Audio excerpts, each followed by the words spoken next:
Chapter 1. A rogue's moon. The moon over Emberwood burned low and restless, veiled in a haze of silver mist that shimmered like restless ghosts. Leora stood at the forest's edge, her bare feet sunk into damp moss, her wolf packing beneath her skin. The night smelled of rain and danger. She should not have returned. It had been 3 years since she'd fled the Crimson Fang pack, 3 years of running beneath strange moons, of stealing food from human towns, of sleeping with one ear tuned to the howl of hunters. Her exile was both punishment and salvation. Punishment for the fire that had burst from her palms the night she first shifted. Salvation from the alpha who'd have caged her for it. But tonight, something had drawn her back. A pull deeper than instinct. A whisper carried on the cold September wind. He waits. Leora clenched her fists, watching the distant glow of the Emberwood compound flicker through the trees. The scent of the pack reached her on the breeze. Smoke, pine, iron. It struck like a blade to the chest, stirring memories of a childhood spent chasing fireflies and laughter beneath the crimson banners of her birthright. And beneath it, faint but undeniable, another scent, warm spice and storm-soaked pine. Him, Ronan, heir to the Emberwood throne. The boy she'd once loved, the man whose name still haunted her dreams. She should have turned away. Instead, her feet carried her forward, deeper into the woods where moonlight wove silver ribbons across the earth. Ronan felt her before he saw her. The night was restless, his wolf packing against the confines of his skin. The approaching blood moon had the pack on edge, every warrior sharpening blades and whispers of war threading through the ranks. Yet his unease had nothing to do with politics. It was her scent, wild, untamed, and achingly familiar. Leora. He had searched for her once, defying his father's command, chasing phantom trails through endless forests until he'd nearly lost himself. When he finally accepted she was gone, he buried the ache beneath duty and steel. And now, on the eve of the blood moon, she returned. Ronan stepped into the clearing, the moon catching in the silver of his hair. For a heartbeat, neither spoke. The air between them hummed with the same wild magic that had always tethered their souls. "You shouldn't be here," he said at last, his voice low, roughened by years of unsaid words. Leora's eyes, molten amber in the moonlight, met his without flinching. "Neither should you." The corner of his mouth twitched, not quite a smile. "Emberwood is my home." "And mine," she shot back, the edge in her tone masking the tremor of her heart. "You don't get to decide where I belong." Ronan took a step closer. Her wolf stirred, drawn to the heat of him despite the danger. He smelled of rain-damp pine and something darker, a power that thrummed through the air like a storm about to break. "Why come back now?" he asked softly. "After all these years."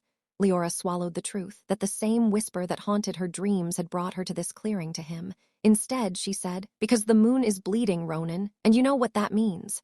His jaw tightened. "The prophecy." "The wolf of flame will return," she recited, the words bitter on her tongue. "And her heart will either save the packs or burn them to ash." Ronan stepped closer until only a breath separated them. The moonlight pooled between their bodies like liquid silver. "Tell me," he murmured, his voice a dangerous velvet, "are you here to save us, Leora, or to burn us all down?" Her wolf shivered at the challenge. Her heart whispered the truth she dared not speak. Both. Chapter 2, sparks in the ash. The forest seemed to hold its breath. Leaves quivered in a breeze that carried no scent. The moon hung heavy and restless above them, bleeding faint crimson through its silver glow. It was the same moon that had cursed her birth, and perhaps, tonight, her heart. Leora forced herself to step back, though every instinct screamed to close the space between them. Ronan was too close, too warm, too dangerous. His presence woke something in her wolf that she'd spent 3 years trying to bury. "You shouldn't be here," he said again, softer this time, as if the words might undo what the years had hardened. "My father still hunts you. If he finds you inside Emberwood territory, I'll deal with him," she cut in, though her voice betrayed the tremor in her chest. "I didn't come back for him." Ronan's eyes sharpened, the gold of his irises catching the moonlight like molten metal. "Then why?" "Because I can't stay away from you." The truth burned on her tongue, but she swallowed it with a bitter breath. "Because the prophecy doesn't end with my exile. The blood moon is rising, and if I don't stop it, this forest, your pack, will drown in fire." His jaw tightened, but his eyes softened just enough for her to glimpse the boy she once loved. "You always did think it was your job to save the world. And you always thought you could keep me safe by pushing me away." Silence stretched between them, thick with memories and the unspoken ache of everything they'd lost. Ronan took a slow step forward, then another, until the heat of him seeped into her bones. "You were a girl when you left," he murmured. "Now you stand here like fire-wearing flesh. Tell me, Leora, what did the world teach you?" Her pulse stuttered. "That I burn," she whispered, "and that fire only obeys those willing to risk the flame." His breath caught, the sound almost a growl. The forest felt smaller around them, the air heavy with something electric and raw. Ronan lifted a hand but hesitated, his fingers trembling inches from her cheek. The gesture was both an invitation and a warning. "Touch me," she said before she could stop herself. His eyes flared gold. When his palm met her skin, the world erupted. Heat flared where his hand cupped her face, not painful but alive, a slow, molten current that raced through her veins. The bond between their wolves surged awake, sparking along every nerve until her knees weakened. The scent of pine and storm filled her lungs, intoxicating and familiar. Ronan's voice was a rasp of need. "Moonfire!" The name was both prophecy and confession. Before she could respond, a sharp crack echoed through the clearing, branches snapping under deliberate weight. Both wolves stiffened.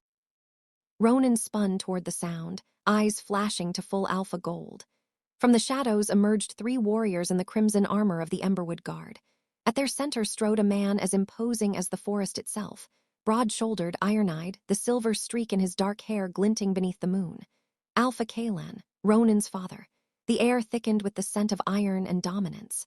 "Well," the Alpha said, his deep voice carrying through the trees like a blade. "The little flame returns. How thoughtful of you, to deliver yourself to my territory." Leora's wolf bristled, claws itching for release, but Ronan stepped forward, his body a shield between her and the man whose orders had once sent her running. "Father," Ronan said, his tone clipped steel, "she is under my protection." Alpha Kalan's gaze swept over Leora like a predator weighing prey. "Protection," he repeated, his lip curling. "You would protect the girl whose fire nearly burned our pack to cinders, the girl the prophecy names as Destroyer." Ronan didn't flinch. "Is also the girl who may be our only salvation." The Alpha's eyes narrowed, their dark depths glinting with dangerous amusement. "Or the spark that ignites a war." His gaze shifted back to Leora, heavy with threat. "Tell me, little flame, have you returned to save my son or to watch him burn?" Chapter 3. The Alphas test the clearing bristled with tension, every branch and leaf seeming to lean toward the confrontation. Leora's wolf pressed against her skin, begging to be unleashed, but she held firm. One wrong move and Alpha Kalan would use it as proof of what he already believed, that she was a threat to Emberwood. "Answer me," Kalan commanded, his voice carrying the weight of an Alpha's will. "Why have you returned, rogue?" The title cut like a blade, a reminder of the night he stripped her of her pack, her name, her home. But Leora lifted her chin, letting the fire in her blood steady her spine. "I came because the blood moon rises," she said, her voice low but unwavering. "You know the prophecy as well as I do. The flame returns when the moon bleeds, and if she is not heard, the packs will burn." Kalan's eyes narrowed to predatory slits. "Prophecy is a tool for the weak. Power decides fate, and you," he stepped forward, his presence a physical force that pressed against her lungs, "have none here." Before she could respond, Ronan moved between them, his stance protective, his wolf shimmering just beneath his skin. "She has power enough to burn this forest to ash," he said, his voice a low growl. "And she stands here unarmed. That speaks louder than any prophecy." A flicker of something unreadable passed through Kalan's eyes. Challenge. Calculation. Then, like a storm cloud breaking, he gave a slow, cold smile. "Then let us test this restraint," the Alpha said. "Prove to me, flame child, that you can control the fire you claim will save us." Ronan stiffened. "Father!" "Silence," Kalan snapped, his voice laced with Alpha command. The sound vibrated through the clearing, brushing against Leora's will like a claw. Her wolf flinched, instinctively lowering, but she forced it back up, locking her gaze on Kalan's. "I don't bow to you," she said quietly. Kalan's smile deepened, dangerous and approving all at once. "Good, then survive my trial." He snapped his fingers. The 3 warriors behind him stepped forward, their eyes gleaming with the promise of violence. 2 shifted instantly, bones snapping and fur erupting in a blur of silver and crimson. The 3rd remained human, his hand wrapped around a dagger forged from moonstone. Leora felt Ronan's fury ignite beside her. "You can't." "She must," Kalan interrupted, his gaze never leaving Leora. "If she claims the right to return, to warn us, then let her show she is more than a mouth full of prophecy." If she survives the circle, she stays. If not. His eyes glinted, a cruel spark in the moonlight. She dies outside our borders as the law demands. The warriors spread into a half circle, their claws slicing into the damp earth. The forest fell silent, holding its breath. Ronan stepped closer, his voice a fierce whisper. You don't have to do this. Run, now. Leora's heart pounded like a war drum. Run. The word echoed through her mind, tempting, logical, but the fire inside her flared hot and unyielding. If she ran now, she'd never be more than the frightened girl who fled 3 years ago. She would never deserve the bond she felt thrumming between her and Ronan, or the destiny that called her name in the wind.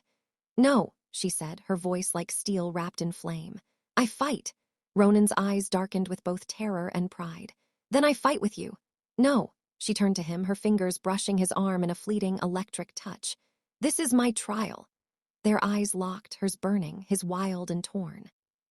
For a heartbeat, the world narrowed to the heat between them, the bond pulsing like a living thing. Then the first warrior lunged. Chapter 4. Fire and oath. The first warrior came fast, a blur of silver fur and crimson eyes, claws slicing through moonlight like knives. Leora pivoted, instincts taking command. Her wolf surged to the surface, muscles stretching, bones humming with the thrill of the hunt. She leapt sideways just as the beast's claws raked the earth where she had stood a heartbeat earlier. The ground split in a shower of moss and sparks. The second warrior was on her before she could breathe, his massive form crashing against her side. Pain flared through her ribs. She rolled, tasting blood, and barely avoided the moonstone dagger slashing for her throat. Ronan growled from the edge of the circle, his own wolf straining against the invisible leash of his father's command. Fight smart, he shouted. Don't match their strength, use your fire. Her fire. The very thing she had spent 3 years trying to bury. The reason she had been exiled.